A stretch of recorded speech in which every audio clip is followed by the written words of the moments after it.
আমাদের ডায়াবেটিস পেশেন্টের উদ্দেশ্যে আমরা বলি যে আপনার সুগার কন্ট্রোল হয়ে যাওয়ার পর দয়া করে আপনারা ওষুধ বন্ধ করে দেবেন না। ডায়াবেটিস একটা ক্রনিক অসুখ।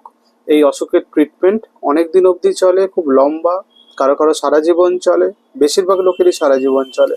ওষুধ বন্ধ করে দেবেন না। আসলে কি হয়, আমাদের যখন সুগার কন্ট্রোল হয়ে যায় আমরা ভাবি অনেকে যে আমার ডায়াবেটিসটা বোধহয় সেরে গেল। আসলে এটা তো আর ইনফেকশন নয় যে অ্যান্টিবায়োটিক খেলে সেরে যাবে এরকম কিছু ব্যাপার।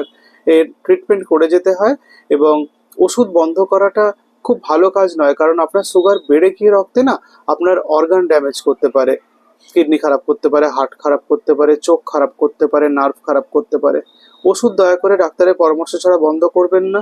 আপনারা যেখানে থাকেন সেখানকার অন্তত ডাক্তারবাবুকে কাছাকাছি দেখান।